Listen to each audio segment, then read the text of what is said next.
Thank you, Mr. Chairman, and I join you in welcoming all of our guests, the mayors of all of these great cities. Appreciate the work that you do every day on the front lines.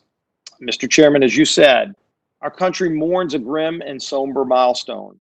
The virus has taken the lives of over 100,000 of our fellow Americans. The speed at which this evil, invisible virus has killed has been unmatched by any foreign military foe in our nation's history. Every American family has been touched in some way by this virus and the global response that has brought us here today. We've seen tragedy, we've seen hardship, but we've also been reminded again of what a truly united and compassionate country America is. From the frontline healthcare workers to every individual who social distances to protect others, we've come together to flatten the curve. Let us not forget the strength and resolve of this great nation. But the focus of today's hearing points to another hard-earned lesson. America needs to safely get back to work. Our health depends on it.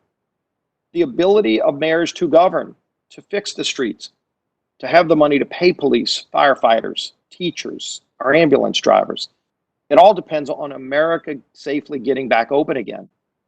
Our upward mobility and the promise that no matter where you begin, you can achieve your dreams in America.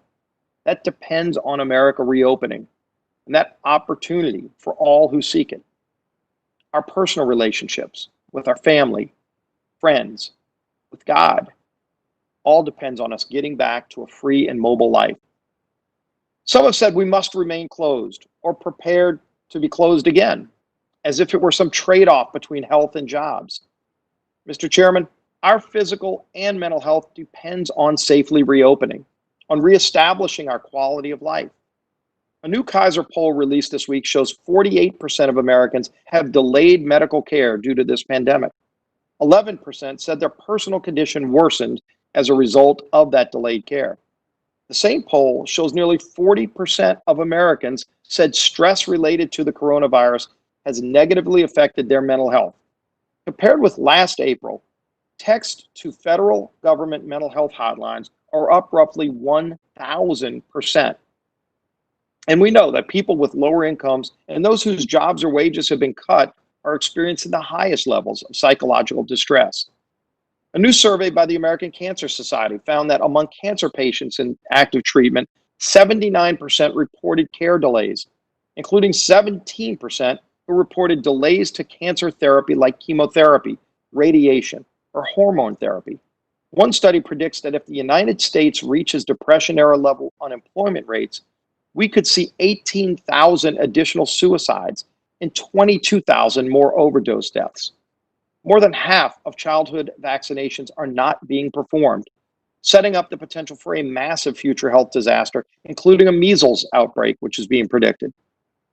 Is anyone still wondering whether remaining closed is bad for our nation's health? Just think about those devastating numbers. The healthcare industry has not been left out of this as well. They've lost over 1.4 million jobs in April. Imagine that. Over 1 million people who are working to improve the health of America are no longer able to be doing their jobs. 38 million Americans have filed unemployment claims since late March. But even that unthinkable number does not tell the whole story. The burden of this shutdown has disproportionately fallen on those in our society least able to bear it. The Federal Reserve Chairman said that 40% of Americans earning less than $40,000 a year have lost their job since the economy was shut down. 80% of jobs recently lost were those with below average weekly wages. 6 in 10 Hispanic adults say they or someone in their household has lost a job or taken a pay cut due to the coronavirus outbreak. We all agree and understand that unemployment leads to an increase in deaths.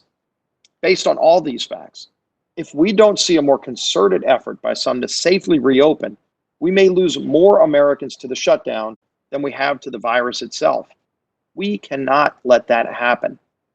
We can safely reopen, and we must safely reopen.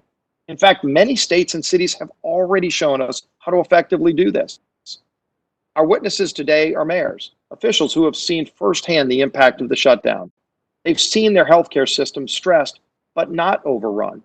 They're starting to see local businesses reopen, but they're also seeing some of their businesses disappear. children left with fewer educational opportunities. Every one of these mayors, you all know that this cannot go on. No relief package we pass can substitute for a fully functioning economy. And all that goes with an open and free society. I look forward to hearing the details on each witness's plan to safely reopen, what each of you has learned, and how each city plans to adapt as new information from across the country on what is working becomes more widely available, and hopefully we can share in a better way the best learned practices for those communities who are doing it well, so that those who aren't as far along can learn those best practices as well and safely reopen their economy too, and hopefully prevent more deaths from occurring, both from COVID-19 and from the devastating impacts of the shut-in related to COVID-19. With that, Mr. Chairman, I look forward to hearing from the witnesses, and I yield back.